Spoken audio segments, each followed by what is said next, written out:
Hey y'all, it's Bailey. Welcome back to the channel and thanks so much for tuning in to what's going to be a super quick review of the brand new liquid lipsticks out from Wet n Wild. These retail for $4.99, so they are maybe some of the most affordable liquid lipsticks out there, and I finally got my hands on them. I'd seen rumblings on Instagram and YouTube, people talking about them, reviewing them, but I finally found a display of these kind of high on a faraway shelf, so there was still a pretty good selection of all the shades.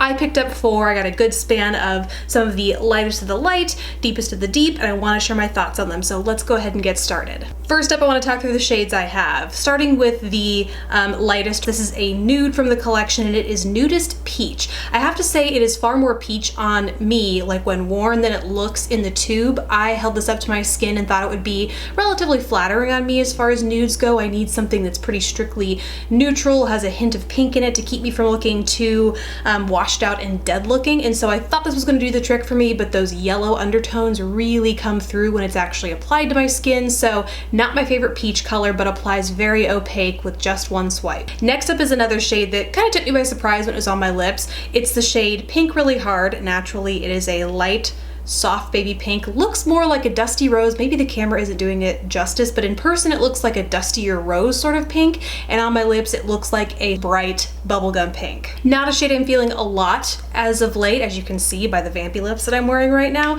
but I could definitely see it coming in handy in spring, summer 2017. Then I have the vampy shades. First is this bright, beautiful blue-based red, very festive for the holidays, which is when I'm filming this, and this is called Missy and Fierce. So like I said, blue-based red, and then the final shade is Video Vixen, and it is an incredible deep plummy purple shade. It looks a little bit more brown in the tube than when it actually applies on the lips, and I'm actually wearing both of these on my lips today. I applied Video Vixen first, and then I put Missy and Fierce in the center of my lips. So if it looks like, you know, kind of a shade you can identify from the four, it's because I'm mixing it up a little bit. So as far as formula goes, these all apply beautifully. One swipe and you're completely opaque and good to go. Rare streakiness will occur with the lighter shades and occasionally the deeper shades if you have chapped lips. This is something else I'm going to talk about, but for the most part, these have awesome pigmentation.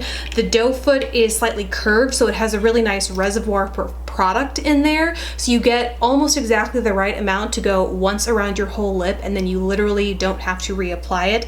The dry time is around 30 seconds, pretty fast in my opinion, but I kind of like it because the longer my lips take to dry, the more likely I am to screw it up and like smudge and get it a little bit outside the lip line, and then it's just like this disaster. And then there's the wear time, which I found most impressive about these. I went the whole morning snacking, drinking coffee and water, even through lunch where I had a salad and a dressing that was oil-based. Like, it wasn't creamy, it was definitely a thinner, more oil-based salad dressing, and the only wear I saw was right in the center of my lips. Now I went to go reapply it. It didn't create the best texture where the new reapplied product was versus where the older formula that had already been on. It did create kind of a weird consistency, but nothing that a little bit of, you know, just kind of back and forth action couldn't smooth out, but just something to be aware of. So super impressed with the wear time, and they also left my lips really comfortable. Like, they didn't dry them out at all, so I like that about them too, naturally. But I will say, the one downside that I know some people will be a make or break for is that they aren't super flattering to dry lips. There are some liquid lipstick formulas out there that you can put them on, you know, slightly textured, flaky lips, and it'll kind of cover it up. You know, it won't help you any, it won't like moisturize your lips at all, but it will just kind of erase those flakes. And unfortunately, especially with the deeper shades here, if you put it over any sort of uneven texture, it emphasizes it. I found having to go over my lips multiple times with the deeper shades because that texture would make the product apply inconsistently. Words today. Real challenge, folks. It'd make the product apply inconsistently and kind of streaky, and so I would have to layer it up a little bit more in that case. Like I said, if you have chronically dry, flaky lips, that might be a total break for you, and this is not a product for you.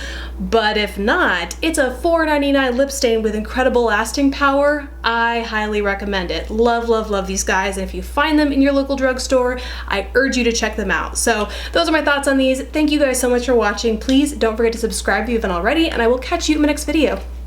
Bye guys.